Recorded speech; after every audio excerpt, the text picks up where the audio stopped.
जय श्री कृष्ण। प्रिय भक्तों, आज मैं नरसिंह सेठ जी की कहानी का तीसरा और चौथा भाग आपके सामने प्रस्तुत कर रही हूँ। जितना सेठ ओ मालदार सी, उतना कंजूस ओ भारा। एक कोड़ी कदी दान न करदा, ऐसा कर्मा मारा। माया रूप होया ओ आके, हरदम चावे माया। ही समझे मानुष तन में, माया वास्ते पाया। अर्थात जितना वो सेठ मालदार था, जितना वो धनी था, उतना ही वो कंजूस भी था। एक कौड़ी कभी भी वो दान नहीं करता था। ऐसा वो कर्मों का मारा हुआ था, क्योंकि उसके भाग्य में यही सब लिखा गया था। माया रूप होया वो आके, वो इस दुनिया में आकर ऐसा माया में मोहित हो गया, माया का रूप हो गया।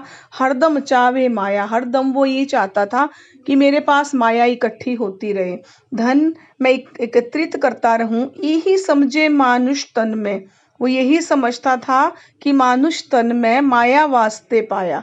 अर्थात वो यही समझता था कि मैंने जो मानुष तन है वो माया के वास्ते ही पाया है। अगला इसका स्टैंजा है, जेकर कदी कोई दर उसदे, मंगे जा भिखारी। मत्थे ते वट पाके बोले, कदे लख लख गाली। मन पापी रथवाई उसदा, ऐसा सिरे चढ़ाया। उल्टी सबक देवे मन पापी, ठीक कदी ना पढ़ाया। जेकर कदे कोई दर उसदे, मंगे जा भिखारी। अर्थात अगर कोई उसके दर पर कोई भी भिक्षुक, कोई भी भिखारी उससे कुछ भी मांगने के लिए आता था, मत्थे ते वट पाके मतलब माथे पे सलवटे डालकर, बोले वो क्या बोलता, लख कड्डे लख लख गाली, बार बार बहुत सारी गालियां उसे दे डालता। मन पापी रथवाई उसका, उसका पापी मन एक रथ की सदृश था, रथ की भांति था। ऐसा सिरे चढ़ाया, उसे उसने इस प्रकार अपने सिर चढ़ा लिया था। अर्थात अपने मन को उसने इस प्रकार जिद्दी बना लिया था। वो इच्छाओं से, वासनाओं से, कामनाओं से और लालच से, धन एकत्रित करने से, माया में वो इतना डूब गया था। उल्टा सबक देवे मन पापी, अर्थात और उल्टा कुछ दान दक्षिणा भिक्षा देने के स्थान पर वह उल्टा सबक देवे मन पापी, वो गलत सबक देता था उसका पापी मन। ठीक ना कदी पढ़ाया, उसने कभी भी अपने मन को नहीं समझाया कि ये गलत है। अल किस्सा ओ मायाधारी, फसिया लो माया विच भारा। सतगुरु बाजो ऐसे जीव दा, कौन करे छुटकारा। कृष्ण भगवान वक्त दे सतगुरु, वेख ओंदा वरतारा। दया करुण तो रह ना सके, दुख जाप्या भारा।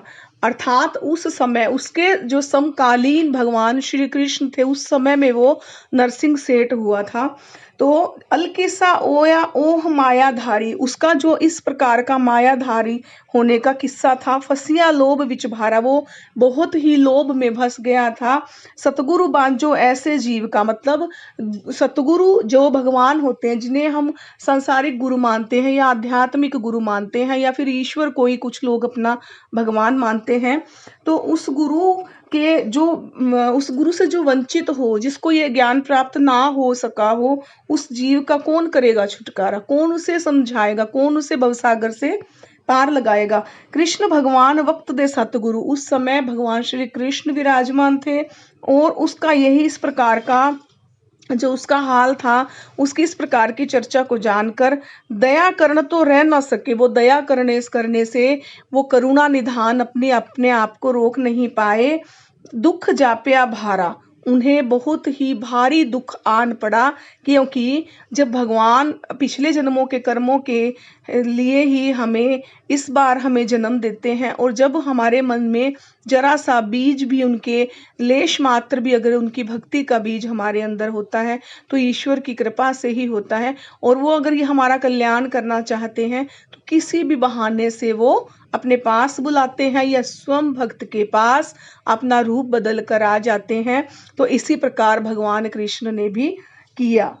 जीवा दे दुख देख के सतगुरु, बहुत ही दुखी मनांदे। जीवों के दुख देखकर सतगुरु बहुत ही दुखी हो जाते हैं। यहाँ पर आकर हमारा जो इस नरसिंह सेठ की कथा का 5वां भाग भी समाप्त होता है।